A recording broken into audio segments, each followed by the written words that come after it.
Hi guys. So ஒரு வழியாக பார்த்தீங்கன்னா எப்படியோ நம்ம நிலாவை வந்து அண்ணன் காப்பாற்றிட்டாங்க அப்படின்னு தான் வந்து சொல்ல முடியும். இது உண்மையிலேயே ரொம்ப பெரிய விஷயம்தான். ஸோ எவ்வளவோ பேர் வந்து முயற்சி பண்ணாங்க. விக்ரமா இருக்கட்டும், விஜயா இருக்கட்டும், என்னென்னமோ வந்து பண்ணாங்க. கடைசி வரைக்கும் நம்மளோட நிலாவை காப்பாற்றவே முடியாத ஒரு சூழ்நிலை. அதுக்கப்புறம் அண்ணன் உள்ள இறங்குனாங்க. ஸோ அவங்களால கடைசியில் அந்த குழிக்குள்ளே போக முடியாத ஒரு நிலைமை அப்படிங்கிறதுனால ஒரு வழியாக வந்து கவினை சமாதானப்படுத்திட்டு கவினை கூட்டிகிட்டு போயிட்டு உள்ளே இறக்கிட்டு நிலாவையும் வந்து நல்லபடியாக காப்பாற்றிட்டு கூட்டிகிட்டு வந்துட்டாங்க. ஸோ வெளியில் வந்தோடனே நிலாவுக்கு பார்த்தீங்கன்னா ரொம்பவே வந்து ஒரு பயங்கரமான ஒரு விஷயம் வந்து நடந்துச்சு. அதாவது நிலாவால் வந்து சகஜமாக வெளியில் வந்து இருக்க முடியலை. ஒரு மாதிரி அவங்களுக்கு மூச்சு திணறல். ஏன்னா இவ்வளோ நேரம் வரைக்கும் பார்த்தீங்கன்னா குழிக்குள்ளேயே வந்து இருந்திருக்காங்க. அங்கே வந்து சரியான ஆக்சிஜன் அவங்களுக்கு கிடைச்சிருக்காது. அது மட்டும் இல்லாமல் இருட்டில் இருந்ததுனால அளவுக்கு அதிகமான பயம். அதே மாதிரி பாம்பும் பக்கத்தில் இருந்ததுனால ஸோ அந்த பாம்பை பார்த்தவும் பயங்கரமாக வந்து பயந்துருக்கிறதுனால நிலாவுக்கு பார்த்தீங்கன்னா பேசவும் முடியலை, எதுவுமே வந்து பண்ண முடியலை. இதனால விஜயா இருக்கட்டும், அங்கே இருக்கிற எல்லாருமே இருக்கட்டும், ரொம்பவே வந்து பயப்படுறாங்க. என்னதான் அந்த குழந்தை வந்து வெளியில் வந்துருச்சு அப்படிங்கிற சந்தோஷம் ஒரு பக்கம் இருந்தாலும் இந்த குழந்தை வந்து ஏன் பேச மாட்டேங்க, எதுக்காக இப்படியெல்லாம் பண்ணிக்கிட்டு இருக்கா அப்படிங்கிற மாதிரி எல்லாருமே ரொம்பவே வந்து பயந்துக்கிட்டு ஒரு வழியாக பார்த்தீங்கன்னா அங்கே வந்து ஆல்ரெடி ஆம்புலன்ஸ் வந்து வச்சுருக்காங்க. ஸோ அதனால அங்கே இருந்த நர்ஸு டாக்டர்ஸ் எல்லாமே வந்து வேகமாக வந்து நம்ம நிலாவை வந்து தூக்கிட்டு போயிடுறாங்க. ஸோ அங்கே போயிட்டு பார்த்தீங்கன்னா அவங்க வந்து நிறைய முதலுதவி பண்ணி பார்க்குறாங்க. நம்ம இம்மீடியட்டாக ஹாஸ்பிட்டலுக்கு கூட்டிகிட்டு போய் ஆகணும் அப்படிங்கிற மாதிரி சொல்லிட்டு உடனே பார்த்தீங்கன்னா நிலாவை ஹாஸ்பிட்டலுக்கு வந்து கூட்டிகிட்டு போயிடுறாங்க. அங்கே போயிட்டு ஒரு பக்காவான ட்ரீட்மெண்ட் எல்லாமே பண்ணி முடிச்சதுக்கப்புறம் நிலா வந்து ஓரளவுக்கு ஓகே அப்படிங்கிற மாதிரி வந்து ஆயிடுறாங்க.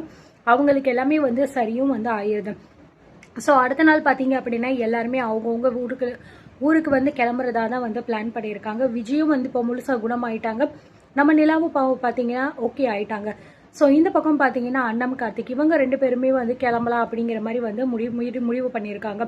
அதனால பேக் எல்லாமே எடுத்துட்டு அவங்க கிளம்பலாம் அப்படின்னு சொல்லிட்டு வந்து டிசைட் பண்ணியிருக்காங்க. ஸோ ரம்யாவுக்கு வந்து என்னதான் வந்து அந்த இடத்துல வந்து அசிங்கப்பட்டிருந்தாலும் நம்ம அண்ணத்தை பழி வாங்கி ஆகணும் அப்படிங்கிற மாதிரி ஒரு வெறி ரம்யா மனசுக்குள்ள இன்னமும் இருந்துகிட்டு தான் இருக்குங்க. எவ்வளோ தூரம் பார்த்தீங்கன்னா ரம்யா ஒரு கேவலமான விஷயத்த அங்கே இருக்கும்போது செஞ்சா அப்படிங்கிறது எல்லாருக்கும் தெரியும். ஸோ அந்த அண்ணன் வந்து உள்ளே இருக்கும்போது அவள் அப்படியே இறந்து போயிடணும் அப்படிங்கிறதுக்காக ஆக்சிஜன் சிலிண்டரை வந்து க்ளோஸ் பண்ணி வச்சது, ரோப்பை வந்து கட் பண்ணி விட்டது, இது எல்லாமே வந்து ரொம்ப பெரிய முக்கியம். ஆனால் இது எல்லாத்தையுமே வந்து நம்மளோட அண்ணன் பார்த்தீங்கன்னா கண்டுபிடிச்சு எல்லார் முன்னாடியும் அவளை லெஃப்ட் ரைட் வாங்கிட்டு அங்கேருந்து அவமானப்படுத்தி அவள் வெளியில் போகிற மாதிரி வந்து பண்ணாங்க. அதுதான் இதில் இருக்கக்கூடிய ஒரு மிகப்பெரிய ஹைலைட் பாயிண்ட்டு. ஸோ இது எல்லாத்தையுமே வந்து தாண்டி ஒரு வழியாக கிட்டத்தட்ட வந்து ஒரு வாரமாகவே பார்த்தீங்கன்னா இந்த விஷயம் நடந்துட்டு தான் இருந்துச்சு. நிலா பாப்பாவை காப்பாற்றுவாங்களா இல்லையா, அவளுக்கு என்ன ஆகும் அப்படிங்கிறது நினச்சி எல்லாருமே பார்த்தீங்கன்னா எபிசோட்ஸை பார்த்துக்கிட்டு இருந்திருக்கோம். ஒரு வழியாக இதுக்கு ஒரு முடிவு கிடச்சிருச்சு. இந்த ரம்யாவை பொறுத்த வரைக்கும் பார்த்தீங்கன்னா சரவணன் தங்கிட்டே நெருங்கக்கூடாது அப்படிங்கிறதுக்காக நிறைய விஷயங்கள் வந்து பண்ணான். அங்கே இருந்த 3 நாளுமே சரவணன் தான் பக்கத்தில் நெருங்கவே கூடாது அப்படிங்கிறதுக்காக ரம்யா பல விஷயங்கள் வந்து பண்ணான். முதல் நாள் பார்த்தீங்கன்னா ஒரு விஷயத்த பண்ணிட்டு சரவணனை கொண்டு போயிட்டு ஹாஸ்பிட்டல் அட்மிட் பண்ணியிருந்தாங்க. ஸோ அது எல்லாமே தேறி வந்து சரி அடுத்த நாளாவது இந்த முதலிரவு நடத்தலாம் அப்படின்னு சரவணன் முயற்சி பண்ணும்போது கரெக்டாக வந்து பார்த்தீங்கன்னா அந்த நேரம் பார்த்து அந்த விக்ரமுக்கோ சரவணனுக்கோ இடையில பிரச்சனையை மூட்டி விட்டு கம்ப்ளைண்ட் பண்ணி போயிட்டு போலீஸ் ஸ்டேஷனில் வந்து உட்கார வச்சுட்டாங்க. சரி 3வது நாளில் வச்சு நம்ம வந்து முதலிரவு பண்ணிடலாம் அப்படிங்கிற மாதிரி இந்த சரவணன் வந்து முடிவெடுத்துட்டு இருக்கும்போது அந்த நேரம் பார்த்து ரம்யா இப்போயும் கூட இவனை வந்து நம்ம சும்மா விடவே கூடாது, எப்போ பார்த்தாலும் ஏதாவது சொல்லிக்கிட்டே இருக்கா அப்படிங்கிற மாதிரி வந்து நினச்சிட்டு சில ஆளுகளை வச்சு சரவணனை வந்து கடத்திட்டு ஊர் ஃபுல்லாக வந்து சுத்த வைங்க அப்படிங்கிற மாதிரி வந்து சொல்லிடுறாங்க.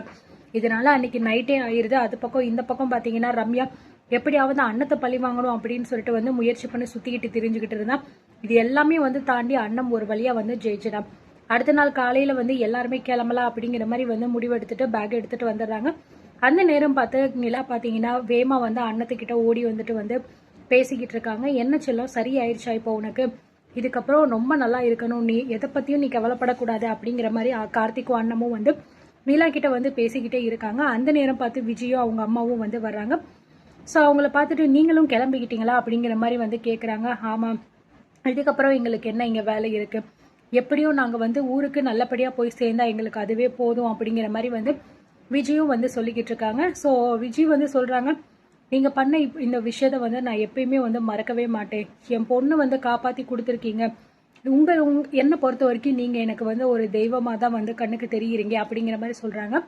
ஸோ அண்ணன் சொல்கிறாங்க, எதுக்காக இவ்வளோ பெரிய வார்த்தைலாம் நீங்கள் வந்து சொல்லிக்கிட்டு இருக்கீங்க, நிலாவை வந்து எனக்கு ரொம்ப பிடிக்கும், நீங்கள் எப்படி நிலாவை உங்கள் பொண்ணுன்னு சொல்கிறீங்களோ நானுமே வந்து அவளை என் பொண்ணாக தான் வந்து பார்க்குறேன். அந்த அளவுக்கு வந்து அவள் பேசுகிற பேச்சு எல்லாமே எனக்கு ரொம்ப பிடிச்சிருந்துச்சு. ஸோ ஒரு குழந்தை இந்த மாதிரி ஒரு உயிருக்கு போராடும் போது எப்படி அந்த குழந்தைய வந்து நம்ம காப்பாற்றாம விட்டு கொடுக்க முடியும்? அதனால தான் என்ன ஆனாலும் சரி நம்ம குழந்தைய காப்பாற்றியே ஆகணும் அப்படிங்கிற மாதிரி ஒரு முயற்சியில் இறங்குறதுனால இது வந்து இப்போ நல்லபடியாக முடிஞ்சிருக்கு. அதுவும் நான் வந்து பார்த்தீங்கன்னா இந்த ரிஸ்க் எடுக்கிறதுக்கு முன்னாடி கவினும் வந்து சேர்ந்து தான் இந்த ரிஸ்க் எடுத்திருக்கேன். ஸோ அவனுமே சின்ன பையன்தான், ஆனால் இருந்தாலும் நிலாவை காப்பாற்றணும் அப்படிங்கிறதுல அவனோட பங்கும் இதில் வந்து கண்டிப்பாக இருக்குது அப்படின்னே வந்து சொல்லலாம். அப்படிங்கிற மாதிரி அண்ணன் பார்த்தீங்கன்னா சொல்லிக்கிட்டு இருக்காங்க. ஸோ விஜய் சொல்கிறாங்க, இப்போ கூட நீங்கள் பண்ண அந்த நல்ல விஷயத்த வந்து மனசாரி ஏற்றுக்காம இன்னொருத்தவங்களுக்கு தான் அந்த நல்ல விஷயத்த நீங்கள் வந்து விட்டு கொடுக்குறீங்க. கண்டிப்பாக உங்கள் நல்ல மனசுக்கு நீங்கள் ரொம்ப நல்லா இருக்கணும் அண்ணா அப்படிங்கிற மாதிரி சொல்லிட்டு விஜயும் அண்ணமும் பார்த்தீங்கன்னா 2 பேருமே வந்து கட்டிப்பிடிச்சுக்கிறாங்க. அதே மாதிரி பார்த்தீங்கன்னா விஜயோட அம்மாவும் சொல்கிறாங்க, அண்ணன் நீ எனக்கு வந்து ஒரு பொண்ணு மாதிரி தாம்மா, நான் வந்து உன்னை எந்த அளவுக்கு என் பொண்ணாக நினச்சனும் அந்த அளவுக்கு நீ என் பேத்தியை வந்து கரெக்டாக காப்பாற்றி கொடுத்துட்டேன். அந்த நன்றிக்கு நாங்கள் கண்டிப்பாக வந்து உனக்கு கடமைப்பட்டிருக்கோம். உனக்கு எப்போ என்னன்னாலும் பரவாயில்லம்மா, எங்களுக்கு கால் பண்ணு, எங்களால் முடிஞ்ச உதவியை நிச்சயமாக உனக்காக நாங்கள் வந்து பண்ணுவோம், எல்லா விதத்துலையுமே நாங்கள் வந்து உங்களுக்கு துணையாகவே இருப்போம் அப்படிங்கிற மாதிரி வந்து சொல்லிடுறாங்க. சரி அப்படின்னு சொல்லிட்டு ஒரு வழியாக பார்த்தீங்கன்னா எல்லாருமே வந்து ஏற்காடை விட்டு கிளம்பிடுறாங்க. இந்த பக்கம் வந்து ஒரு வழியாக அந்த கடத்தல் கும்பல் வந்து சரவணனை வந்து ஒரு இடத்துல இறக்கி விட்டுட்டு வந்து போயிடுறாங்க. இவ்வளோ நேரம் வரைக்கும் எதுக்காக அவங்க கூட்டிட்டு சுற்றுனாங்க அப்படிங்கிறது கூட வந்து சரவணனுக்கு வந்து தெரியலை. ஒரு வழியாக பார்த்தீங்கன்னா ரூமுக்கும் வந்து வந்துடுறாங்க. ரம்யா வந்து எதுவுமே தெரியாத மாதிரி, என்ன சரவணன் எங்கே போயிருந்தீங்க, ஆளையே காணோம், ஃபோன் பண்ணாலும் எடுக்க மாட்டீங்க, சுவிட்ச் ஆஃப்னு வருது அப்படின்னு சொல்லும்போது, ஐயோ மேடம் அதை ஏங்க நீங்கள் வந்து கேட்குறீங்க, எவனோ 4 லூசு பசங்க என்னை கடத்துறேன் அப்படிங்கிற பேரில் ஊரை ஃபுல்லாக சுற்றி காமிச்சிக்கிட்டு இருந்தாங்க. ஏன் பண்ணாங்க, எதுக்கு பண்ணாங்க, யார் இப்படி பண்ண சொன்னாங்க அப்படின்னு ஒன்றுமே வந்து தெரியலைங்க அப்படிங்கிற மாதிரி சொல்லிக்கிட்டு இருக்காங்க. ரம்யா ஒரு பக்கம் லைட்டாக வந்து சிரிச்சுக்கிட்டே இருக்காங்க. சரி சரவணன் வாங்க நம்ம கிளம்பலாமா அப்படின்னு சொல்லும்போது, என்னது கிளம்புறதா, என்ன மேடம் என்ன அதுக்குள்ளே கிளம்புறோம் அப்படின்னு சொல்லிக்கிட்டு இருக்கீங்க அப்படின்னு சொல்லும்போது, என்ன சரவணன் நான் தான் உங்ககிட்ட சொல்லியிருந்தேன்ல 3 நாள் தான் எனக்கு லீவ் அப்படின்னு சொல்லிட்டு, 3 நாள் முடிஞ்சிச்சு, இதுக்கப்புறமும் நம்ம இங்கே இருந்து என்ன பண்ண போகிறோம் அப்படிங்கிற மாதிரி வந்து சொல்லிக்கிட்டு இருக்காங்க.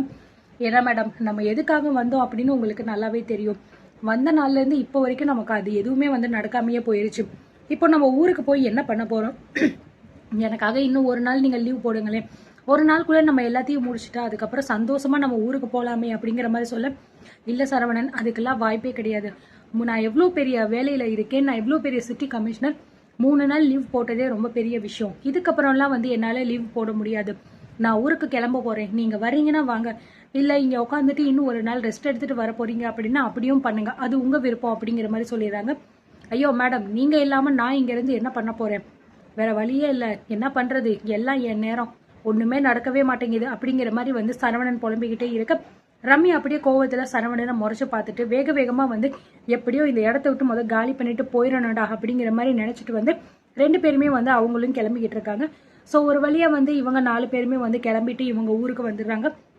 அதே மாதிரி விஜய் நீலா அதுக்கப்புறம் பார்த்தீங்கன்னா அவங்க அம்மா அவங்களும் கிளம்பிட்டு பார்த்தீங்கன்னா அவங்க ஊருக்கு போயிடுறாங்க. ஒரு வழியாக வந்து ரொம்பவே சூப்பராக வந்து இந்த மகா சங்கமம் வந்து முடிச்சிடுறாங்க.